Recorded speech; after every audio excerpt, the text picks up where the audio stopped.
So it's my absolute privileged honor, and I'm a little excited to introduce Don Norman. So Don will have plenty of time to tell you about himself, and I'm only going to tell you about the structure of today. So this is one of those that goes without saying. Don doesn't need an introduction, but his style of business does need an introduction, which is his unique style of he kind of does what he feels like. And so on his instructions, what he feels like is a relaxed conversation with 100 people in a room.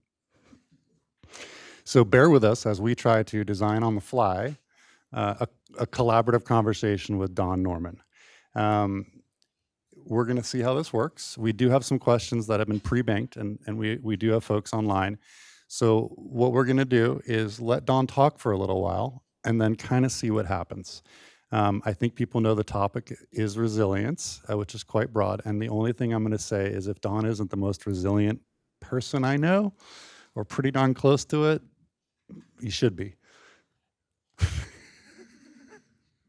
Don Norman, it's yours.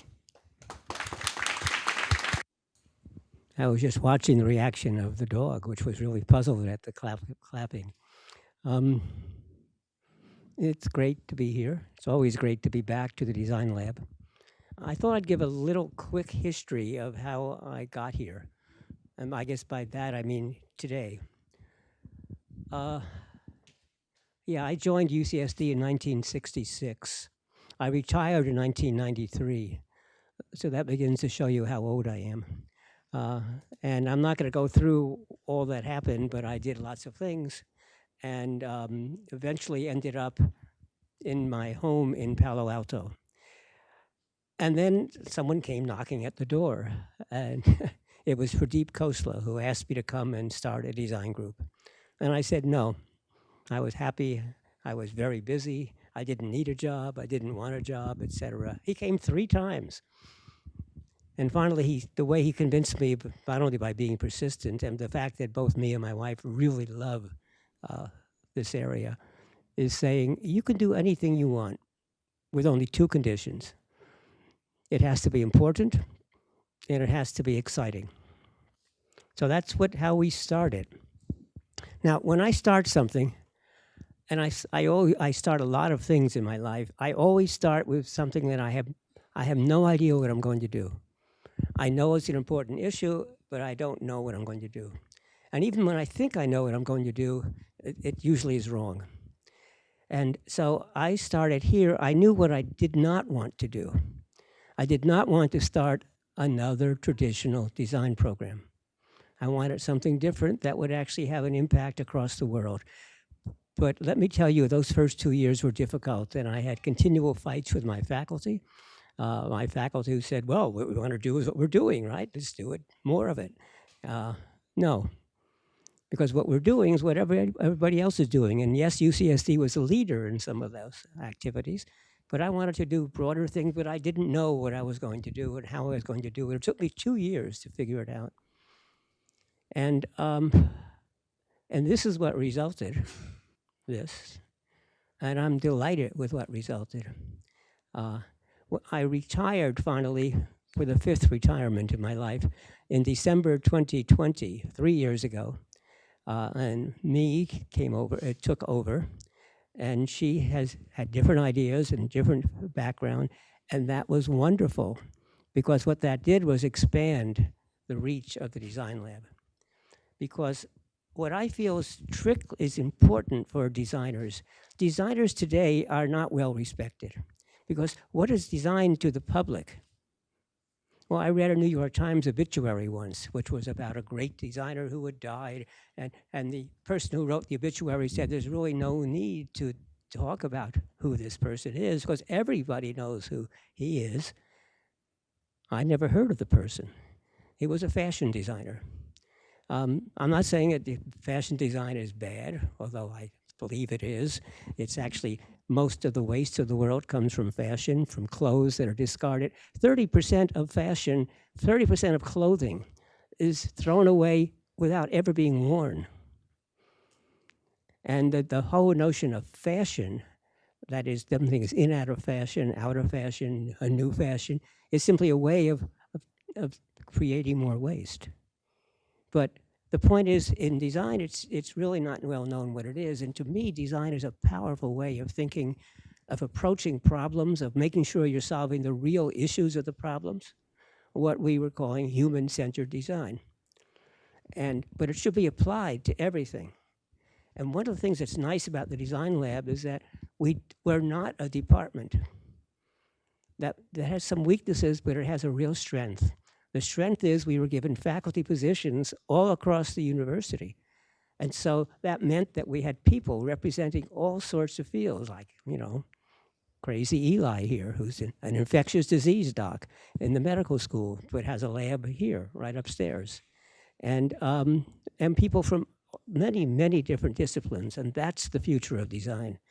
Because the future of design is, first of all, bringing together all these disciplines, but second, and I'll probably do this in a question, you'll ask me the right question. Designers are not up at the power levels of companies.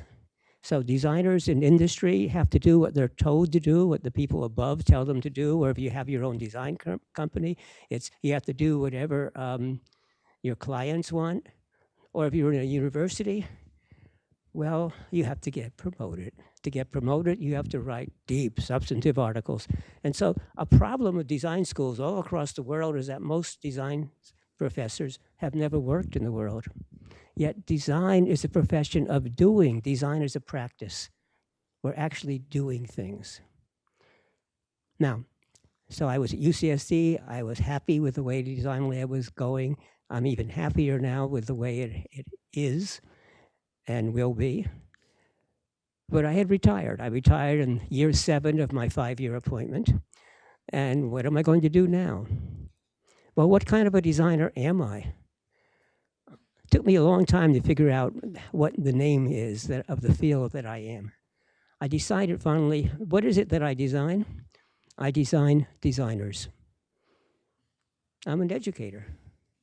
I write books. And the books are the most powerful thing I do. The talks and visits I give around the world, those are important.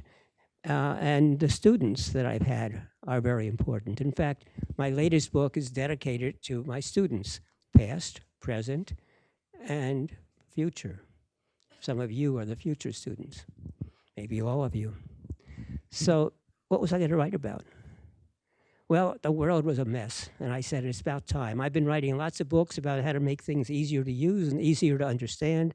Some of you have copies of it, but that's good, but it isn't going to change the world. And one thing I insist on doing is, well, it was what Pradeep said, it has to be important. It has to change the world. So how can I do that? I thought about all the problems facing the world, but they're all well understood and people have written about them and talked about them. I didn't think I could add anything. Well, what about the solutions to the problems? Well, people have written for lots and lots of solutions, and I've read many of them, and they're all good, and we should do them all. The issue is nothing is happening. The United Nations has been meeting to discuss climate change, and given United Nations terminology, the meeting is called COP, Committee of Parties. What does that mean? But it's the one, and every year they meet, 28 years. The last one was COP28. And every year they pass some resolution and everybody signs it. They have to have unanimity. Every country in the world that's part of the United Nations has to agree to the terms. And so they're going to do nice things. But half the people who sign it never intend to do anything, and the other half don't do anything. And a good example is the United States. So his group signed it, and Biden believes in it. But you think the US Congress will let anything happen? No.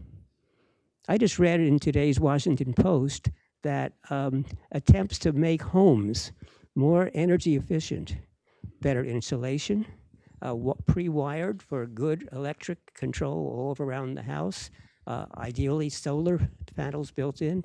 This is being fought against and lobbied against all across the nation by the Building Association.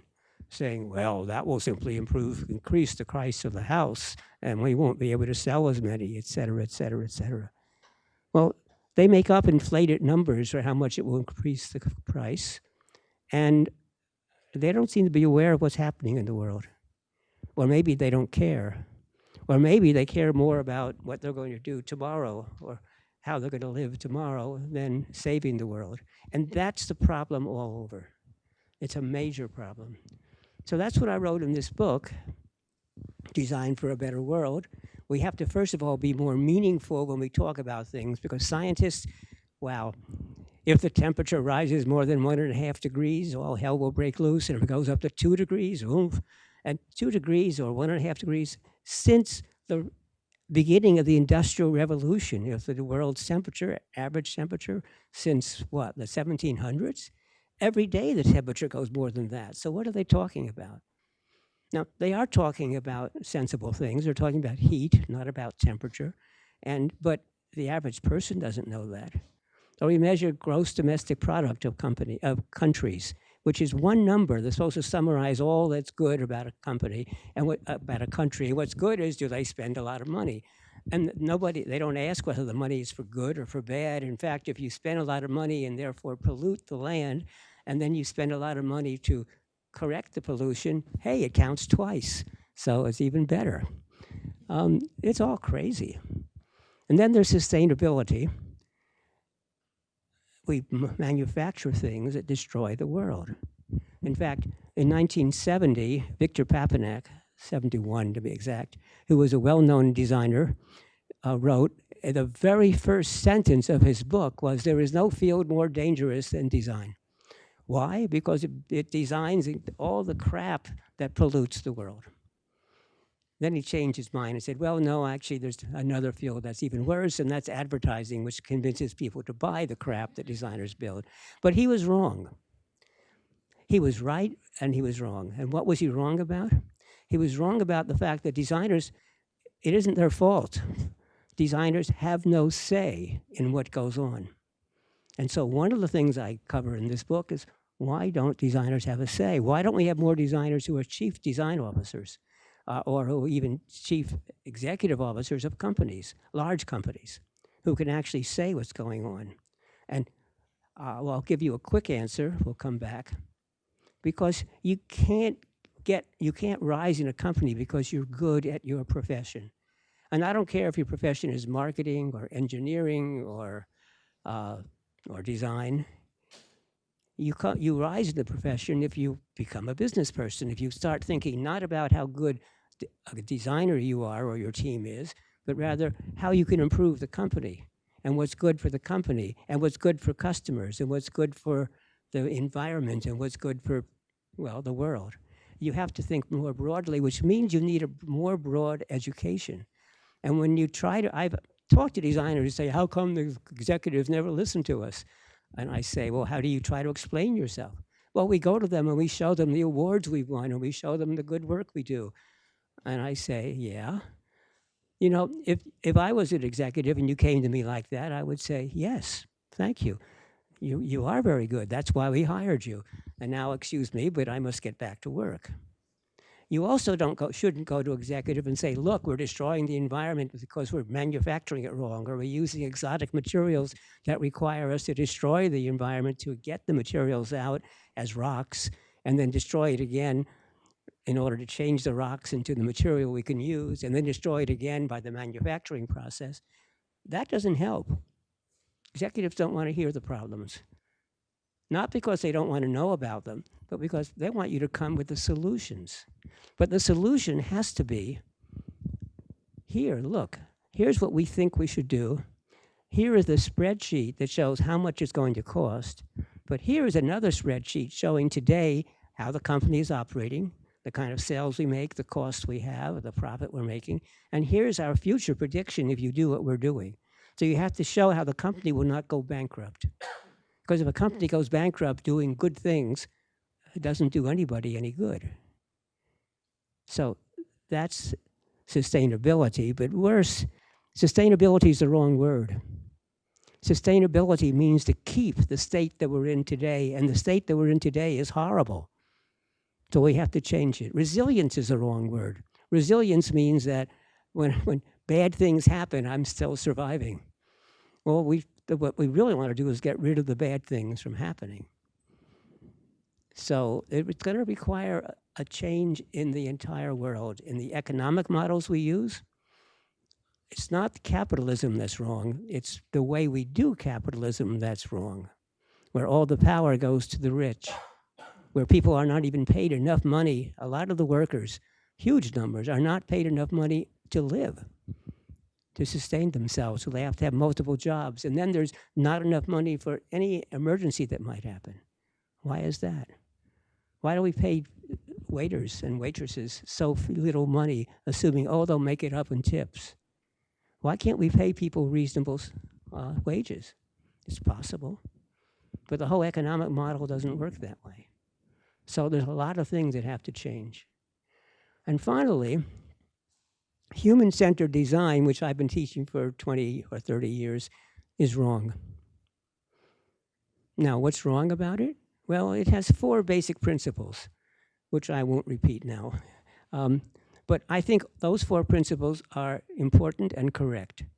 And all the things that I teach about human-centered design, I think is correct. What's wrong is what it doesn't teach, what I haven't been talking about.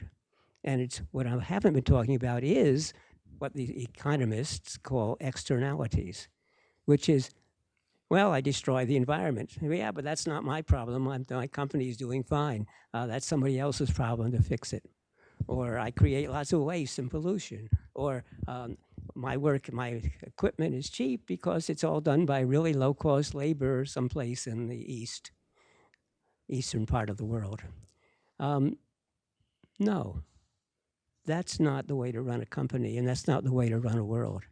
And so we have to bring those in. And so I decided the word humanity should substitute for human, where I define humanity to be concerned about all living things, the trees, all plants, or even non-plants, all animals, and also everything that impacts life. And that includes the ecology, the atmosphere, the land, the waters. So that's what I wrote the book about. And I tried always to talk about the problems by quoting other people so you don't think I'm making them up, and to talk about the solutions to show where they are already being talked about and implemented so you don't think I'm making them up and I'm crazy. But it's not enough. It's not enough. So one last thing, and then I'm going to shut up. I said I would only spend about 30 seconds, so I have another 30 seconds. I also decided that I wanted to, a whole bunch of my friends wanted to give an award called the Don Norman Award for Design. And we would gather together some money and we would give some famous designer this wonderful award for their lifetime achievement. Well, first of all, I don't like the award called Don Norman, but I finally accepted that. But I refused to allow it to be given to a great designer. Why? They don't need an award.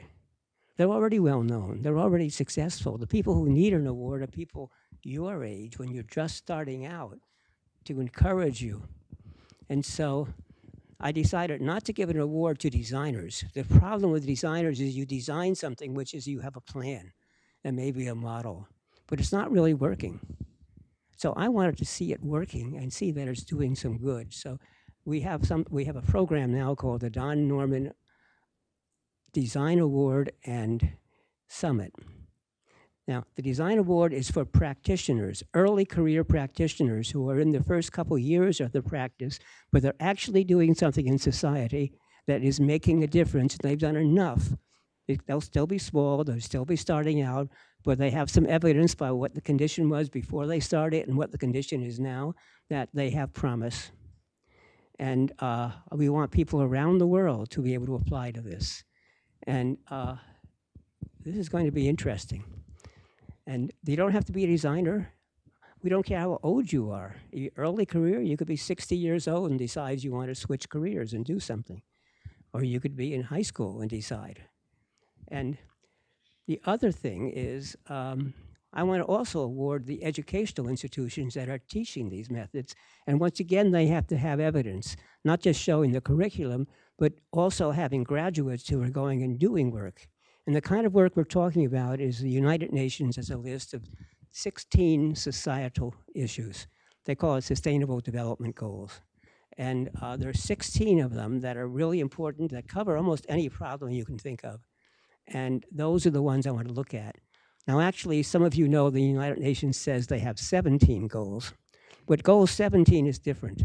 Goal 17 is each of these problems are creating across the world are so large and so huge that we have to band together in order to solve them all. So that's what number 17 is. Well, I'll show you how I'm trying to do number 17.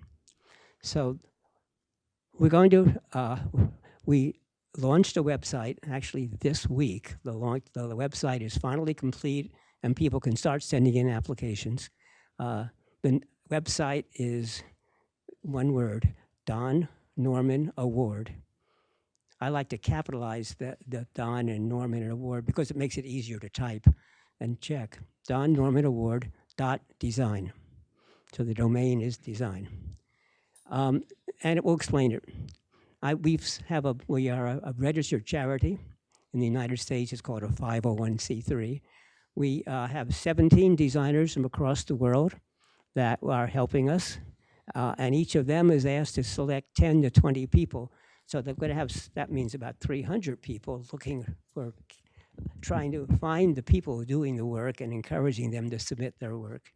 And then on February 14th and 15th of November 14th and 15th of 2024, this year, as part of the World Design Capital Program, we're going to have what we call a summit where we bring in as many as possible people doing this kind of work. We will give the awards. We'll also have breakout rooms where people can talk about smaller issues, and each of the award winners gets a chance to present their work in detail. And then the following day, we'll have an unconference, which means that lots of questions are going to will arise during the conference. And the unconference is where, well, the last day of the end of the conference, the summit, people will write down the topics they would like to hear more about, and that will be the agenda for the unconference, and then people will sign up for it, but there won't be any published agenda, no keynote speakers. It'll be the people working with one another. But I'm trying to bring together all of the societies of the world that are doing this. I won't manage it this first year, but I already have 3 at least going, and probably more. So first is the Aga Khan Foundation. How many of you have ever heard of the Aga Khan Foundation? Anybody? Yes, James. Nobody. That's interesting. But by the way, when I first heard of it, I never heard of it. That is, I was on a podcast, and this woman was explaining how she does human-centered design across the world, and she works with the Aga Khan Foundation, and she's helped write this really important handbook about how to do it. And I say, who are they? And so she said, well, I'll give you the name of a contact. So I wrote the contact, and I told him what I was trying to do, and about my book, and who I was, and so on. And usually these letters, nothing ever happens. This one, it felt to me like an hour later, I got a response saying, oh, we know about you. We're using all your work. So let's talk. So we had a Zoom call. And he said, good, wonderful. Why don't you come join us in Geneva? They're headquartered in Geneva. So about by now it's about a month ago, I flew to Geneva and met with their team. And actually, only some of their team were in Geneva. The rest were around the world, and they were in by Zoom. And they are indeed doing what I call humanity-centered design, not human, because they were looking at the environment, and they were looking at the side effects. And they were doing this in impoverished cities all around the world, well, especially in Asia. But the big focus right now is called School 2030. So the program is to improve schooling by the year 2030, which is only 6 years away. And I asked if they would join us in the summit, and so they had to bring it to their board of directors. But they just recently sent us a note saying, we will be delighted to help you with the summit. We will show up. We will help you run it. And maybe afterwards we should have a separate meeting, which is all of the funding agencies and people doing the projects, getting together. So what I'm trying to do is form a society where people can get together. Because there isn't anyone, there's no one good for academic designers, and there's even worse for professionals, the practitioners. What practitioners love to do, I did this, and they show a slide. Isn't it wonderful? And I did this. Isn't that wonderful? And I did that, and that, and that. What do you learn? They're trying to advertise their skills. I want people to say, I did this. It was a wonderful idea, and it was a complete failure. So let me tell you why it failed and what I've learned and what I'm now doing differently. And I want people to talk about their failures and the methods they're using and whether they think it's helping or not. And if somebody says, oh, I tried that, I'm having really trouble doing this, someone else might say, oh, we've had a similar problem like that. Let me tell you how we've progressed. Because all these problems that are run, the problem is you have to get the communities to do the work. You can't tell the community what is good for them. Nobody likes being told what's good for you. Societal work has to come from the community, by the community or with the community.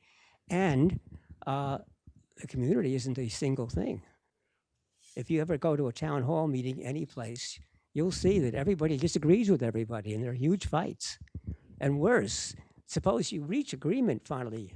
You do some work and you come back to work with the community, and guess what? Oh, it's a different group of people this time, and so you've got to start all over again. And funding, you know, if you go to the venture capitalists and you say you want some money, they say, what's your idea and who are you? And they listen to the idea, but they really judge you. And if they think you're really smart and good, they may fund you. And quite often they say, we know the idea is going to fail, and this is going to be a learning experience for you. So then when you come back a second time, we'll really fund you. But if you go to get money for foreign aid, they say, well, give us your plan. Tell us everything you're going to do for the next 5 years, and tell us the measurements you're going to take and how we know that you're succeeding. And that's absolutely the wrong way to do a large project, because you have to do it in small increments and see how it's working and changing. But all the government agencies of the world who insist on large projects end up like the US military's projects that are billions of dollars and never quite deliver what they were supposed to deliver. And by the time they come out, it's been 10 or 15 years and the world has changed and what they wanted to build is no longer relevant. That's what's happening in foreign aid, so we have to change that. But there's a wonderful woman who's written a book about how to do it right. She's been in Silicon Valley, and she was head of the US aid program, and she knows about doing lean startups in the societal world, where you have to work with the funding agencies who have different models. So that's what I'm doing. Now it's up to Eli. Thanks, Don. Sorry, I get carried away. So we got some questions that were online, and one of the first I'm going to synthesize from something I think that's on everybody's mind, and I'm going to start with a question to the crew, and I think it'll get to what question they want to ask you. So how many people here want to make the world a little better? Okay. No, I want to make the world a lot better. Okay. Don's special. How many people are worried about having a job that makes you have everything you want and need? Okay, half the room. How many people are doing a job that gives you all the money and the things you want and need and is changing the world? Gotta be brave to say this one. No, but there were, I don't know how many hands were raised, 5, 6. I don't think it was up to 10, but I expected 0. So that's a really good sign.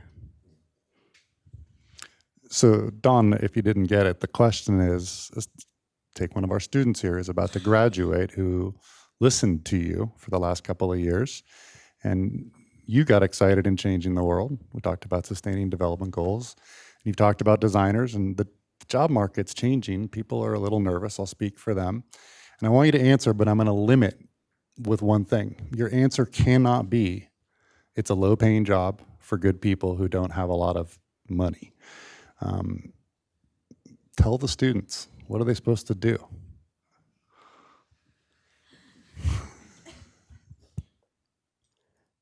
I mean, this is not the first time I've heard that question. In fact, when I wrote the book, I taught a course based on the earlier draft of the book. And it was actually, it was one of the most successful courses I've taught because mainly the students did the teaching, and it was really great. And they wanted me to do a second course, which I did, or to be more accurate, Michael Meyer ran. I wasn't allowed to do it a second time. That's a long story. Um, but the students asked me, well, where can we get jobs to do this? And the answer is there aren't very many places. There are a few. And, but most of the work in the kind of societal area is either done by foundations or by government agencies, or maybe non-government agencies, like the United Nations and so on. But it's hard to get in. And some of them do pay. Well, the Aga Khan Foundation, for example, pays a reasonable amount. It's a good job if you can get it. But the foundation is relatively small with only a couple of hundred of employees around the world. But the Aga Khan Foundation is part of the Aga Khan Network, which is actually $1 billion a year enterprise, which does a huge amount of good. They run for-profit companies, and they use the profits to fund their aid work, which is a very interesting way of running it. And so if you can get in there, it helps. There are good jobs. But otherwise, it's difficult. Now, there are a few companies that are doing good, but you have to find them, and they're relatively few. Some of the agencies, I've been also talking to the people at Design for Good, which is a really great organization housed in London. And they too, though, are running out of money. So they have to, where do they get their money to do what they're doing, to do work all across the world? And what they do is they do one of the 16 areas every year. And the area they're about to do is education. And, but they're having problem getting funding for the foundation, let alone for the people that work there. The other thing I will tell you is that if you work for a company, it may be a good company, you may have good people around, but you think it could do better, and you have ideas about how they could stop some of the waste and improve their products, etc. You can't just go in and tell them. In your first job, no, you can't. You have to earn their trust. You have to earn the right. And, but that's true in most fields. It certainly is true in my history as an academic. I couldn't do the things I'm doing now until I had proven myself, and I had to therefore do the general work of a beginning academic. I had to figure out a field where I could do some work and do some advances and make a difference in the field and publish in the better journals, et cetera, et cetera. And it took a while to move up the chain. And that's what you have to do. You have to show that you are good, an effective team player in where you're working, and that when you see problems, or you see alternative ways of doing things, then you should start thinking about, well, how could that get implemented? What would it do to the company to implement it? How much money would it cost? Would it change the kind of sales they're making? Would it change the people who are buying the stuff? For example, if you take a look at a product company, well, this is not a bad product company. This is Shure.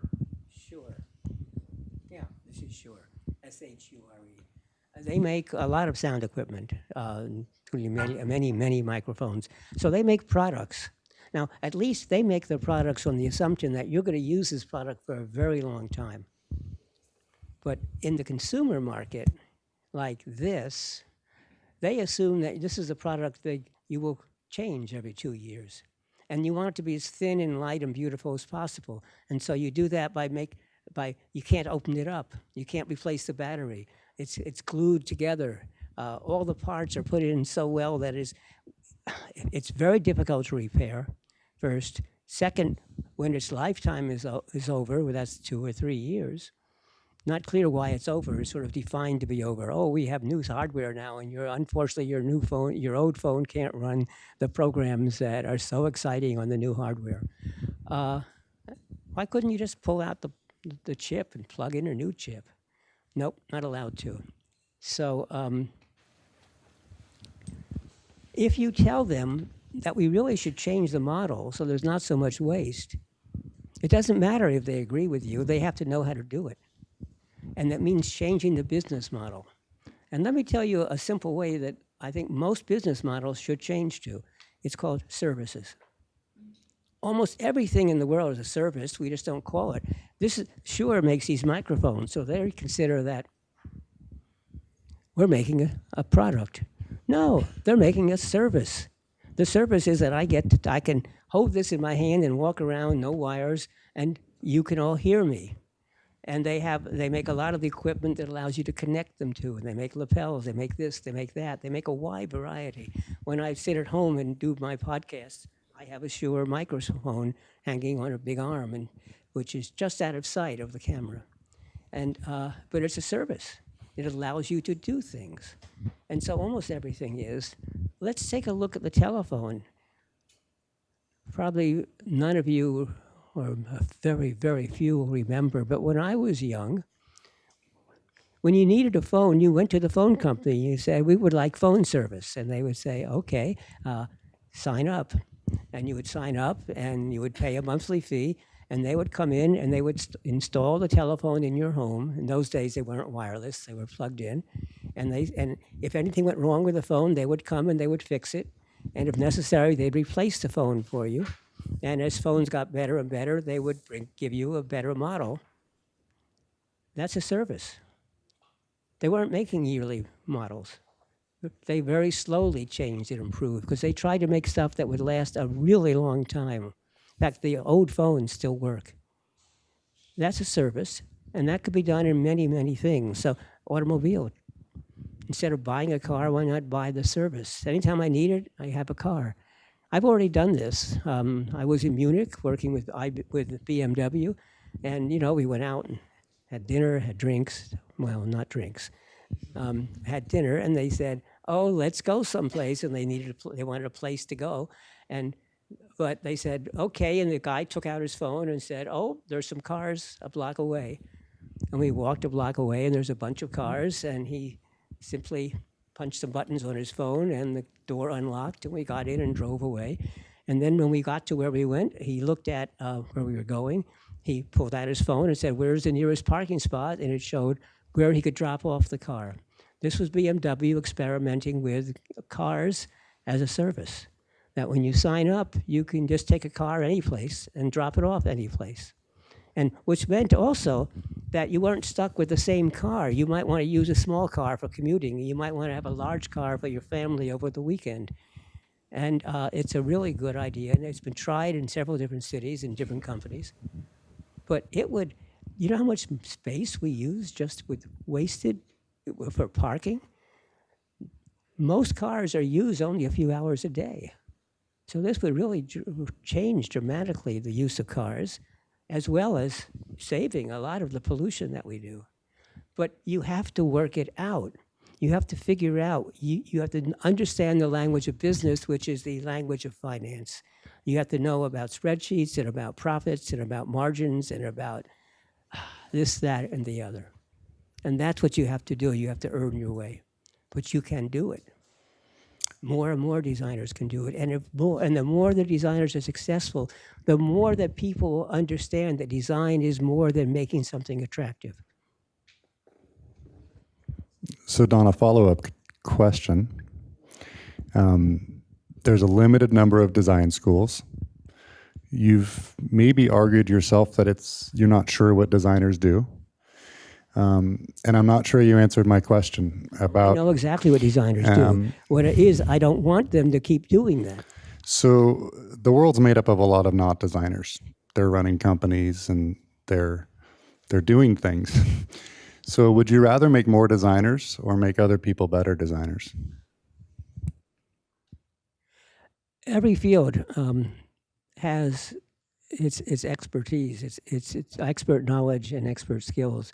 So yes, there should be more designers, but they should be in more powerful positions. And the way we need more designers is not just to increase the number, to increase the fact that people realize that designers are doing more than just making a nice product or a nice service. The designers can approach any problem. But the only way is to get this. Actually, I was doing recordings this morning where I was asked, well, why isn't we should simply educate the executives and people that design is a different field, and they know, no, that doesn't work.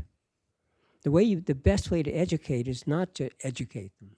The best way is to show them, doing what I've suggested, showing them how, hey, we could change the whole product line, and here's what we could do, and it'll be better for the environment, but more important, it'll be better for your company. And that's how they'll recognize that, oh, we never thought of asking designers those questions. One of my friends who started the Rocky Mountain Institute, RMI it's also called, which is is a wonderful place with huge, wonderful publications, which try to take care of a lot of these issues. And what he said always was that, well, first of all, you can't convince a company that it's for the good, say, to have renewable items. They may even believe you. They may even change their packaging or change things they do. But anytime there's going to be an economic downfall, which there always is, they'll stop. So what you have to do is you have to show them that by doing good, you're saving money. That if you look at black smoke coming out of the smokestacks, that's money. If you look at waste coming out of the pipes, that's money. Anytime you're throwing away things out of the company, that's money that you're throwing away. So what he did was he demonstrated how you could make use of these things or how you could prevent it from happening in the first place.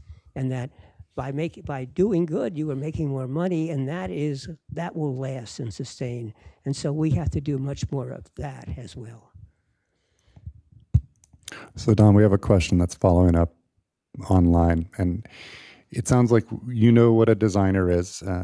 Somebody online maybe isn't as sure what a designer is, but they want to know what is design and how do you know that the field is right for you?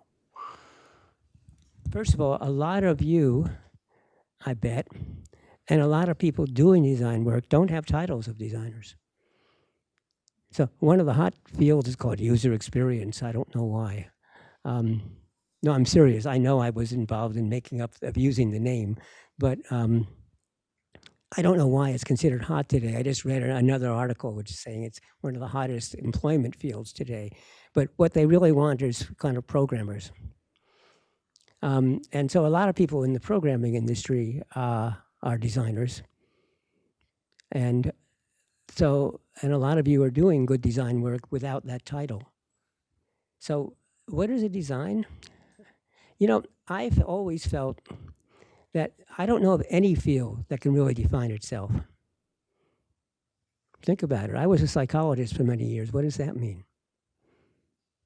And what are the boundaries between psychology and other fields? You know what, in academics, the difference between a psychologist and a sociologist and an anthropologist? It has to do with the personality fights of the people who founded those fields. They used to all be one. And people couldn't get along with each other, and they say, well, the hell with you, I'm going to go start my own. And so I don't know what a designer is, except I know the kind of people all around the world that are doing fantastic work by looking at the issues that come up and trying to address them. I mean, I've seen this in Ahmedabad, India. I've seen this in Latin America, in Mexico. I've talked to my design friends in Brazil. I've been to Brazil and seen what they're doing. I've seen this in Asia. I taught at Korea for a while at KAIST. And it's people who are really trying to understand the underlying issues and addressing them. And it's maybe for a telephone or a consumer product, or it may be for a new kind of service. The title isn't important. It's what people are doing that's important. That doesn't answer your question, because I'm trying to say I don't believe there is a way of defining in particular exactly what it is that a designer does. Now, mind you, I'm a special kind of designer doing human or humanity-centered design. Not all designers do that or even understand what it's about. So it's not that they're not designers, it's just that I'll ignore them. let's go to the room for some questions. We took one from online, so we'll take one from the room. And it's like Jeopardy. If you get your hand or the beep first, you get to go first. Who wants to ask Don Norman a question? Don't be shy. Hello. Thank you for being here and talking with us. Can you hear me okay? Yes. Can you hear me okay? Okay. Thank you for coming to talk with us. I appreciate it. I was wondering, you talked about how like you said capitalism isn't the problem and how like we just have to change how to do it. How do you see design playing in that change to help that?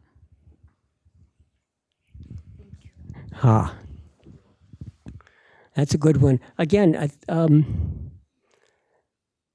it's the fundamentals of capitalism are basically a competitive field where different companies try to do a sort of outbeat, win other companies by doing a better product or a better service, or maybe less expensive, or maybe specialized for something, and that's pretty good. Competition is often a really excellent way of everybody trying to do better and better and better. But economics has been horribly distorted, and that's not what is being practiced today. There are many, many good economists who have written about this and suggested how we can do this better, and it's really to change the entire, first of all, forget the damn mathematical models. They're wrong. But mathematics is the heart of economics, and they look so sensible, and they're so reasonable and so logical, but they're always wrong. And there's a saying that the economists have predicted 18 of the last economic downfalls, 18 of the last 8 economic downfalls, they are predicted. Let me say that again. They predicted 18 of the last 8, and they missed 4. I mean, what the hell? That's because they don't understand people. And people aren't easy to put into their mathematical models, but they don't even understand people. So when they put them in, they assume people are logical. Well, their models are logical, and they assume people are logical, but logic is not how people work. It's not how we think. Logic was invented by mathematicians and philosophers. It's hard to learn. If it's how we thought, it wouldn't be hard to learn. So we have to change that. And I'm reading a new book. It just came out. It's called The Alternative. And it's written by a really great journalist who did a lot of work going around the world, looking at how people are paying their workers differently, looking at different economic models and different things. And I think it's brilliant. And I think that there's a good example of all the work that we must do. He didn't say we need to change capitalism. We need to change what we are doing within capitalism. Namely, we should charge the real costs. There's a grocery store in Amsterdam that lists the prices of everything. And they say, this orange is 50 cents. The real cost of this orange is 75 cents. And they have ways, and so what they're trying to do is say the real cost is the lives of people that are being underpaid all around the world to pick these materials, pick the oranges, the shipment costs, the pollution that we're causing as we ship it across the world, all sorts of things. And they show that some products are close, the real cost is close to the actual cost. The current cost is close to the real cost. And in some, they're very, very different. But actually, if we could cause people to price things by the real costs, guess what? Companies would learn how to change that so that first of all, we would not have those miserable conditions. And second of all, yeah, all of us, we might not be able to get everything we wanted because it would be more expensive than it used to be, but we're making the world a better world. And it's possible. And so there are all sorts of things we can do to make the world better. And it's a lot of it has to do with the economic system and the use of the attempt to measure everything. But they measure things that can't be measured, and they measure things that, well, see, I'm going to run this program, this prize program. And so we've hired a company in London that puts together a package for doing large awards programs and with judges and juries. And also they also do conference management. And the way they do it is that when the submissions come in, you have a whole set of criteria that you're going to list that tells you how important each of the components are. And they can be weighted, so some criteria are more important than others, and you give a numerical answer. This is a number 5 on a 5-point scale. This is a number 2 in a 5-point scale. This is a number 4. And then they'll average those numbers, and then they'll add them all up, and they'll tell you who the first class winner is, and second, and third, and fourth. It sounds very logical and sensible, because once you put the numbers in, you forget about all sorts of things. So that's not how we're going to do it. I refuse to do that. We're going to say, we're going to give you 3 levels to judge the criteria, which is good, bad, I really can't decide. But most important of all, we're going to have a text box where the judge says, this is a really exciting idea, and they're doing some interesting things, but I don't think they're ready. I don't think they're doing it well enough, or they have some way to go. And I want those qualitative decisions to be accompanied with the other ones. But let me tell you why it's wrong to average the numbers. People don't understand this. As a psychologist, I studied with some of the experts in what's called measurement theory. There are different ways, different numerical scales. The numerical scale that all of you know about and use is called the ratio scale. That is, 4 is twice as much as 2. And the difference between 132 and 131 is the same as the difference between 3 and 2. The differences are equal on the numerical scale, and the ratios are, meaningful. Now, if you look at what's called an ordinal scale, where the differences are all the same, but we don't know where 0 is. So is 40 degrees twice as warm as 20 degrees? No. Where's the 0? Well, Celsius and Fahrenheit have different 0 points. So the 0 is kind of arbitrary. Now, there is a real 0, the physicists will tell us, and that's the Kelvin scale. But everyday people don't use the Kelvin scale. We use a scale where the ordering is appropriate, and you can take the average, but you can't take the ratios. Now, that isn't the judge's opinion. When the judge does something, they are doing what's called, the scale I was just talking about is an interval scale. The interval scale, the ratio scale, the ratios matter are fixed, and the intervals are known. In an interval scale, just the intervals, the ratios don't count. 40 degrees is not twice as warm as 20. The next scale is an ordinal scale. You put things in the order. I line you up by your height. And then what do? I take the average? The average position in which you're standing, So you're the average position, well, and that doesn't mean anything, because we might have 17 people who are really short and just one person who's tall, and the distance between the people standing in line is sort of variable. And that's what a judge's rating is. It's subjective. Oh, I think it's a 7. Oh, I think it's a 5.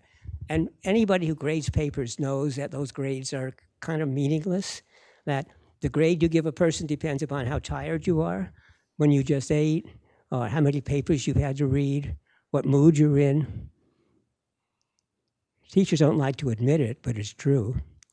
And the right written scale is really hard to work with. If somebody says, here's what's good and here's what's bad, that's actually useful, but it is hard to rank people that way. But personally, why do we rank people? So I was proposing for the gross domestic product, we use something called the donut model, came out of Oxford, in which we don't say, here's the number that represents the country. We say, here are the important things that are important, how they're working for the economy.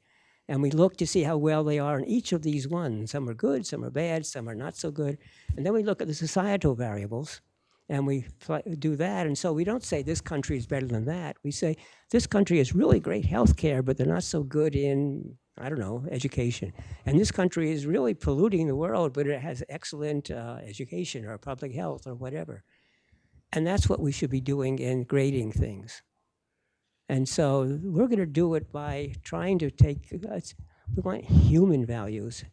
And one thing I really want to do in the thing we're doing is we're going to give two awards, two kinds of awards. One is for people who are doing excellent work, and others who are doing really good work, but you're not quite there yet.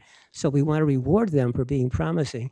And even the ones we reject, as much as possible, we want to tell them, here's what you could do to do better.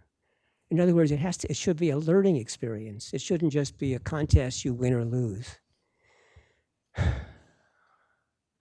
Where was I going with this? That's good. That's a good place to stop. We have one question left. It's from somewhere up in the digital world. I'm going to hybridize it, actually. If I read it, then I'll have to admit that I'm not going to do it correctly. People can see me reading it now. So the question's about AI, and somebody asked a complex question, and I'm going to hybridize the question. So part of it is AI could put design out of work. Part of it is AI can change the world, and part of it's AI can destroy the world. So AI's here. What do you want to say about it, Don? Well, first of all, it's sort of nonsensical, the question. People say those things. I don't believe it. All new technologies have great potential and bad potential, and all new technologies do put people out of work because they change the way that we live or change the way that we work. And if you don't know how to use them, then you may not have a place. And but historically, all new technologies have increased the number of jobs and opportunities, and are opportunities for those who seek it. Now, we are in the middle of a number of revolutions: materials, sensors, new ways of communication, new ways of computation, et cetera, et cetera. There's almost anything you can think of. It's undergoing rapid changes today. Healthcare, public health, disease prevention and cure. Everything is changing. Methods, how we travel. And those are opportunities. And yes, there's AI. And AI, first of all, it's young. The current neural network started in the late 1980s, I think, and early 1990s, in my laboratory. Here at UCSD, we had the cognitive science. We were starting in cognitive science. We had a grant from the Sloan Foundation. We brought in postdocs, and we sat them down, and we were trying to teach them what we were thinking about. And I remember I was giving a talk on perceptrons, which was a very early neural network. It just had one row of so-called neurons. And I was explaining why they were not so good. And one of these postdocs stood up and said, "You're wrong." And he went and explained to me what was going on in England. And I love it when people say I'm wrong, because that's how I learn. And if I am wrong, I want to know, so I don't keep repeating it. That postdoc's name is Jeff Hinton.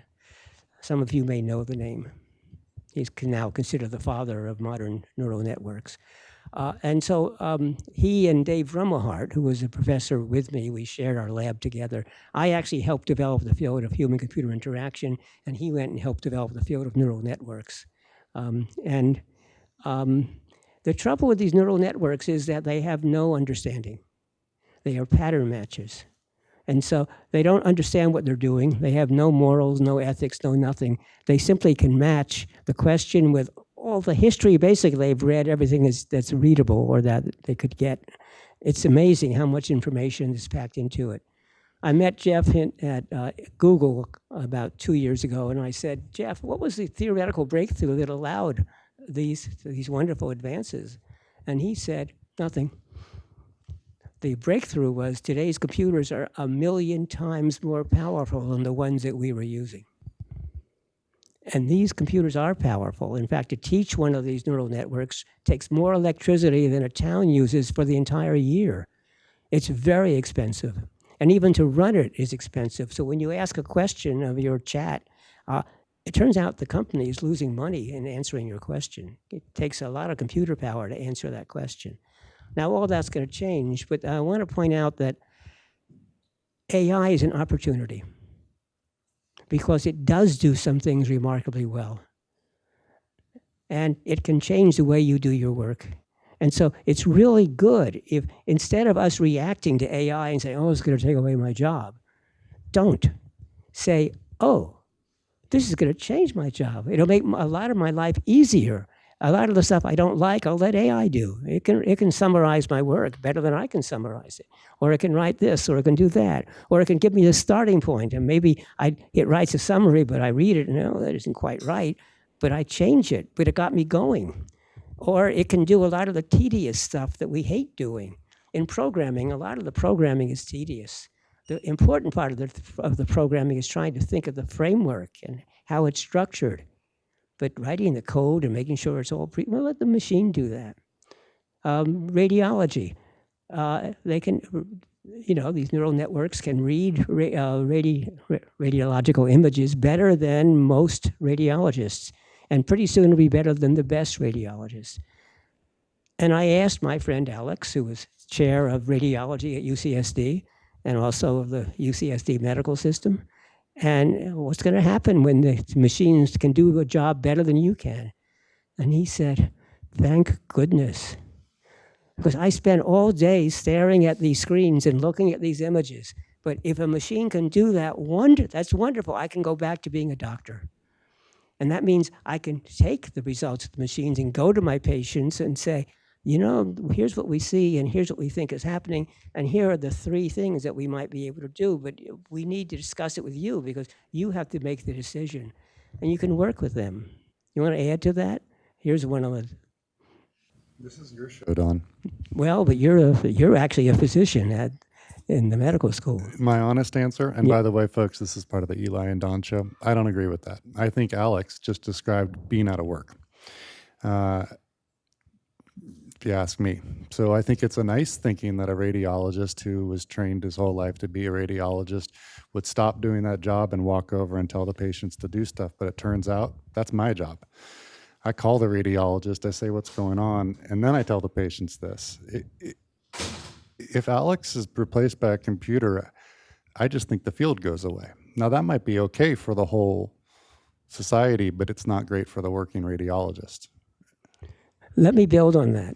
So I'm not going to argue with Eli. He has much more domain knowledge than I do in this area.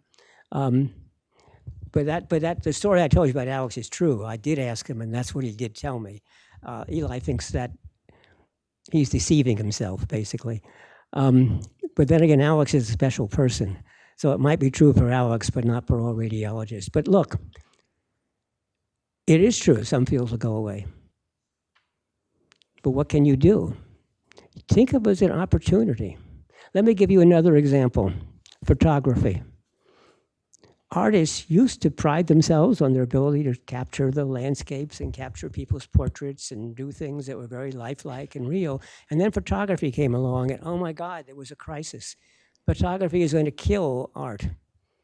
And there really was a big fight if you go back historically and look at the discussions that went on.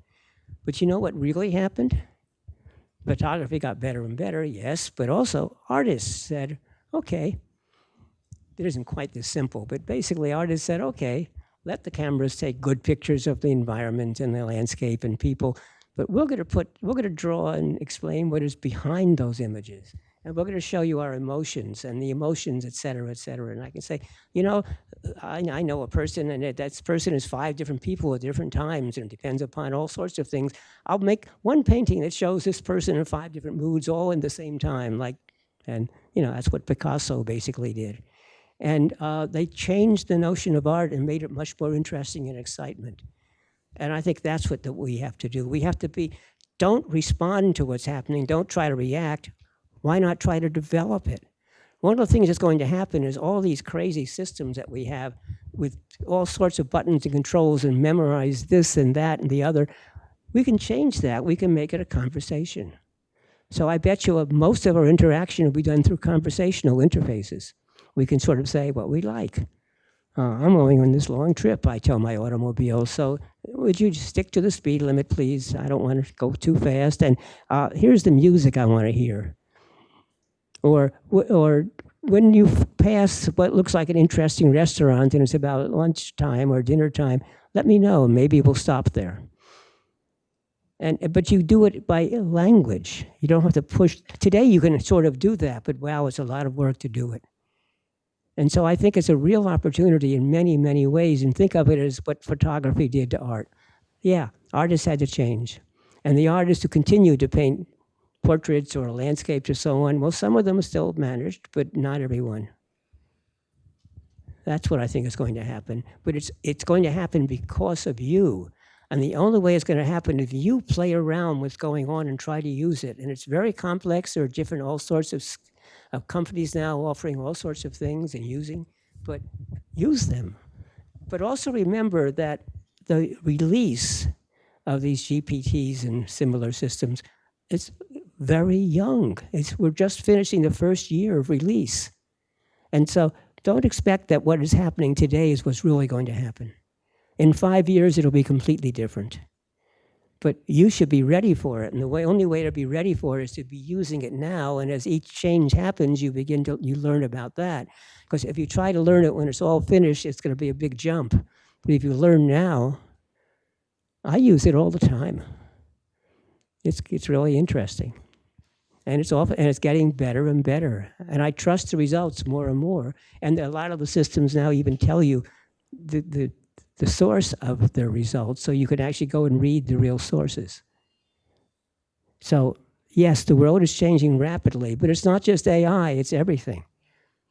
And you are going to help change the world even differently. But I think that's where designers play a role, because here's what's unique about our profession. We put human life first. We put quality of life first. Almost every other profession, the engineers put the robustness and the technical skills of the device. That's important, and reliability, all that. But they don't think about what it does to people. And the economists, they want to put numerical values about productivity and cost and this. And the other fields, they think about scheduling and, again, costs. We think about what it does to human life. And that is unique. And you, as you get your jobs, have a chance to change how people are doing things. But as I said, you can't do it on day one. You have to earn the trust and respect of the people. So go off and do that. Don, thank you so much.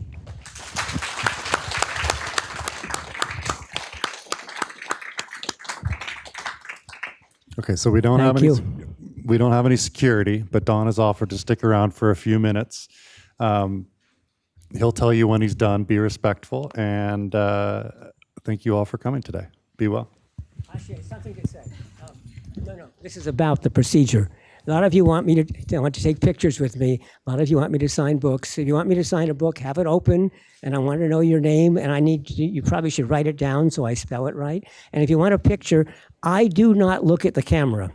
So get somebody to take a picture, but I want to be looking at you and talking to you, and just tell the photographer to start taking the picture. And later on, you discover they're much nicer than all of us staring at the camera.